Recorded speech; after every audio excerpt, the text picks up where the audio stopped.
भारत में क्रिकेट विश्व कप में शानदार प्रदर्शन करने वाले 4 खिलाड़ियों विराट कोहली, शुभमन गिल, मोहम्मद शमी और डेरेन मिचेल को आईसीसी पुरुष one day cricketer of the year 2023 पुरस्कार के लिए शॉर्टलिस्ट में किया गया। सबसे बड़े मंच पर बिल्कुल कच्चे शुभमन गिल ने ऐसा प्रदर्शन किया जो 2023 को अंतर्राष्ट्रीय क्रिकेट में उनका आने वाला वर्ष बना देगा। उनका सबसे उल्लेखनीय प्रदर्शन एक दिवसीय प्रारूप में आया जिसने उन्होंने 66.36 की औसत से 1584 रन बनाकर वर्ष का समापन किया। यह एक दिवसीय मैचों में एक वर्ष में किसी भारतीय द्वारा बनाए गए रनों की 5वीं सबसे बड़ी संख्या है, जो केवल सचिन तेंदुलकर 1996, 1998, राहुल द्रविड़ 1999 और सौरव गांगुली 1999 द्वारा बनाए गए आंकड़ों से आगे थी।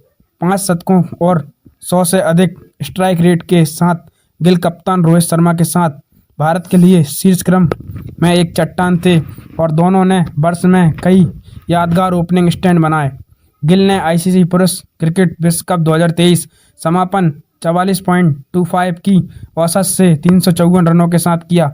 दुर्भाग्य से यह सलामी बल्लेबाज डेंगू बुखार से पीड़ित होने के कारण भारत के लिए विश्व कप की शुरुआत नहीं कर पाया, लेकिन जल्द वापस लौट और बांग्लादेश के खिलाफ अर्धशतक जमाया, जिन्होंने टूर्नामेंट का अंत 4 अर्धशतकों के साथ, जिसमें नाबाद 80 रन भी शामिल थे, जहां एक ऐंठन के कारण बीच में ही रिटायर हो गए और बाद में अंतिम ओवर में वापस लौट आए। साल की शुरुआत में हैदराबाद और न्यूजीलैंड के खिलाफ शानदार 208 रन बनाकर शुभमन गिल 7 से सबसे युवा दोहरे शतक बनाए गए। श्रीलंका के खिलाफ तिरुवनंतपुरम में शतक के साथ समाप्त हुई एक अच्छी श्रृंखला में से ताजा गिल ने हैदराबाद में आत्मविश्वास के साथ शुरुआत की। मात्रा 149 गेंदों पर 208 रन बनाकर शानदार पारी खेली। इस पारी के दौरान गिल संयुक्त रूप से दूसरे तेज 1000 रन बनाने वाले खिलाड़ी बन गए। गिल ने एक शो में उन्होंने टीम की लगभग 60% दौड़ और योगदान दिया। विशेष रूप से किसी अन्य भारतीय बल्लेबाज ने पारी में अर्धशतक नहीं बनाया। 19 चौके और 9 छक्कों की सजी गिल ने पारी भारत को 349 रन बनाने में मदद की।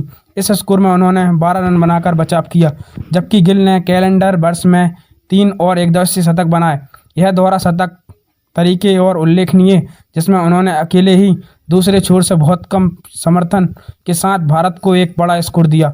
मोहम्मद शमी ने 2023 की पहली छमाही में एक बहुत ही औसत प्रदर्शन को दूसरी छमाही में तमाशे में बदल दिया, जो भारत के लिए क्रिकेट विश्व कप में चरम पर था। टूर्नामेंट में एक पहले कुछ मैचों में चूकने बावजूद शमी ने प्लेइंग 11 में वापसी की और 10.7 की शानदार औसत से 24 विकेट लेकर टूर्नामेंट में सबसे अधिक विकेट लेने वाले गेंदबाज के रूप में समाप्त किया।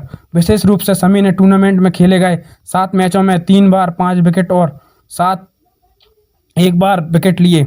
इस गेंद के पुरुष क्रिकेट में विश्व कप में भारत की ओर से सर्वाधिक विकेट लेने वाले गेंदबाज रिकॉर्ड की तोड़ दिया और केवल 18 मैचों में अपने विकेटों की संख्या 55 तक पहुंचा दी। केवल 7 गेंदबाजों ने क्रिकेट विश्व कप में 50 से अधिक विकेट लिए हैं। किसी भी शमी ने जितने कम मैचों में ऐसा नहीं किया।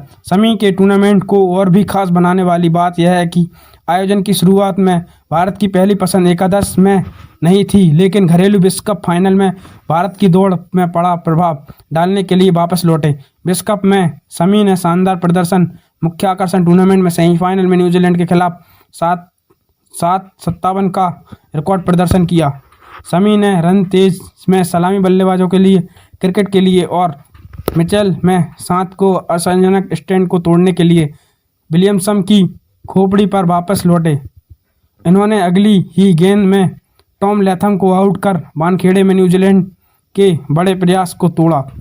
डबल स्ट्राइक रेट के साथ शमी ने न्यूजीलैंड की पारी की कमर तोड़ दी, लेकिन उन्होंने सबसे समझौता नहीं किया। 134 रन पर अच्छी तरह से मिचेल को आउट करने और के लिए लौट पर 7 विकेट के साथ अंतिम छोर को मिटा दिया, जो सर्वश्रेष्ठ आंकड़ों ने पुरुषों के एक दिवसीय मैचों के साथ भारतीय खिलाड़ियों पर।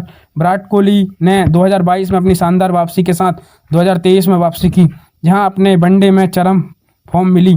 आईसीसी पुरुष क्रिकेट विश्व कप 2023 में प्ले ऑफ द टूर्नामेंट प्रदर्शन के साथ उसकी समाप्ति हुई। भारत के तीसरे नंबर की खिलाड़ी विश्व कप में अपनी 11 पारियों में से 9 में से कम अर्धशतक जमाया और आश्चर्यजनक 675 रनों के साथ समाप्त किया, जो कि पुरुष क्रिकेट में विश्व कप किसी व्यक्तिगत बल्लेबाज द्वारा बना गया अब तक का सबसे अधिक स्कोर है, जो पिछले रिकॉर्ड में आगे है।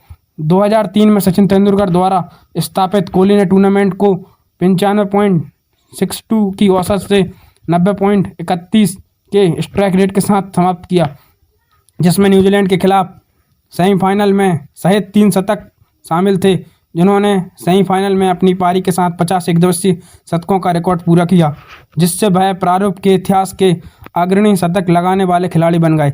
हालांकि फाइनल में उन्होंने एक और अर्धशतक के साथ टूर्नामेंट के समापन किया, लेकिन इससे भारत को जीत नहीं मिली और फाइनल में अहमदाबाद में उनके आउट होने के बाद सद्भुत चुप्पी और बात का सबूत थी कि कोहली खिताब जीतने के भारत की संभावनाओं के लिए कितने बड़े थे।